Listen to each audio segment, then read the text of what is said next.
فەرموو عەزیزم. السلام عليكم. عليكم السلام ورحمة الله وبركاته. باشی مامۆستا.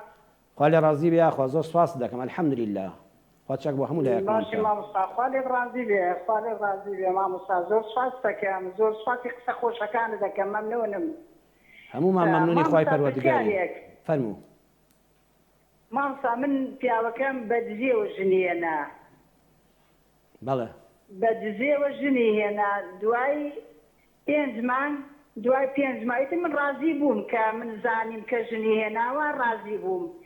ڕازیم بوو ماڵمیش بۆ جیاوە کرد و خزمەتیان میش کرد و داواتیانم کرد و کە دوای 5 مانگ کە ئەوان بە خانووی بۆ کرد بەجیا نەهێنایە لای من دوای 5 مانگ لێ جیا بووەوە لە ژنەکەی جیا بووەوە.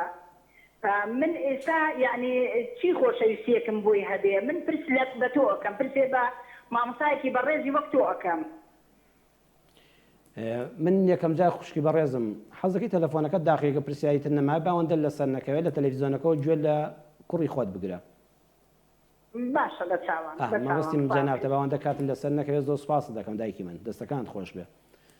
دایک و پور و خوشکی گەورەم یەکەم دەستخۆشی لێ دەکەم کە الحەمدولله نەتێشتووە وەکو پیاوەکە بە هەڵەیەکی گەورەی کردو بە دزیەوە متمانەکەی بەداخەوە ئیبراهیمی نەبوو کە تۆ متمانەت پێی بوو دەچۆ دەرەوە ئەو وەکو پێویست نەبووە ئەوە ژن هێنانەکەی بە دزیەوە نەبووە ئەوکە کارێکی ناشەرعی و باش نییە. بەڵام دەستخۆشی لێ دەکەم وەکو ئافرەتێکی ئیماندار نەتێشتووە خێزانەکە هەڵوەشێ حکمەتت نواندووە تەحەمولت کردووە قبوڵی ئەو بابەتت کردووە دەعوەتت کردوون وە لە دوایدا ئەوان بەیەکەوە نەگونجاون مادام دەست و زمانی تۆی تێدانە ئەوە پەیوەندی بە ژیانی خۆیانەوە هەیە.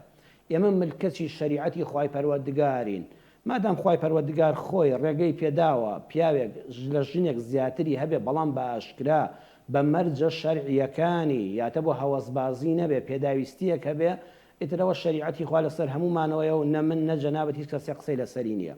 بەڵام بۆ پرسیارەکەی جەنابەتەوەی چه خۆشەویستیەکەم بۆ پیاوە هەبێ ئەوە تۆ ئێستا ها خۆت فەرمووت پیاوەکەم ئەو وشەیە زۆر گەورەیە کە دەڵی پیاوەکەم هەر ئەوە تا خۆت دانت بەوە دانا کە ئەوە پیاوی ماڵتە کۆڵەکەی ماڵتە باوەڕتە بڕوات هەبێت دایکی من ئێستا خۆشی هەز بە نوقسانی خۆی دەکا.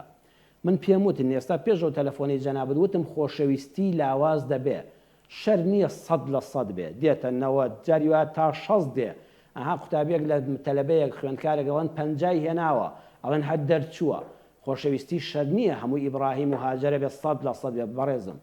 ئەوەی تۆ لەوە چێت لە 100 بۆ مێردەکەت هەبووە دواتر دوای ئەو ژن هێنان و هینانە هاتوۆتە 160 خۆ بەلایانی کەم ئێستا 50 ماوە دەکرێت بیکەینە 45 و بیکەینە 40 ببی بە ئیکمال نا من پێت دەڵم ئێستا تۆ 50کەت هەبە بەڵام 50کە بکەوە 55 بیکەوە بە 60 اینجا زیاتر ڕووی خۆش نیشانی مێردەکەتدا تۆ گەورەی بنوێنە دایکی خۆشەویستم بەو خوای ئەم دنیای هەر تێدەپەڕێ چەند ڕۆژێکە تۆ ئەو پاداشتەی خۆل لە ئەڵڵا بێ سوبحانەه وتەعالا پاداشتی ئەو ئافرەتانەی کە کۆڵەکەی ماڵن بە تایبەتی ئێستا جەنابەت کە منداڵت هەیە کە خێزانێکی تۆ ئەگە خێزانەکەت بەختیار بێ ئەزانی ماڵی باوکشت بەختیار دەبن براکانت دایک و باوکت خزم و کەسوکار و خەزوران لە ماڵی هاوسەرەکەت براکانی هاوسەرت هەمویان شانەزی بە ئافرەتێکی بەڕێزی وەکو تۆوە دەکەن. ئەمانەش هیچی نەبینی ئەی ڕەزامەندی خوا لەبەر خاتری تۆ من ئێستا کەوتم پیاوەکەم ئەوە مەحرەممە ئەوە لە هەموو کەس لێ نزیکترە بڕوا بکە ئێستا ئەو پیاوەت بەو حاڵەشەوە کە ئێستا تۆ گلەیی دەرونی لەلایەتی لە هەموو کەس لێ نزیکترە هەموو ئەو نهێنەی کە ئێستا ژیانی ژن و مەردایەتی خۆتەڕەن بێ نەتوانی بۆ باوکی باسکەی بۆ براکەی خۆتی باسکەی بۆ پیاوەکەی خۆتی باز دەکەی بۆیە خۆشەویستی کەس دەبێ لەوە ئەچێ بێتە سەر 50 بەڵام دەتوانین بەرزیکەینەوە ومێدەوارم تۆ وەکو شێرە ژنێک بە ئیزنی خوای گەورە زیاتر ڕێز لە مێردەکەت بگرە ئەگەر دەتەوێت تۆڵە لە مێردەکەت بکەیەوە خۆشەویستی بۆ دەربڕ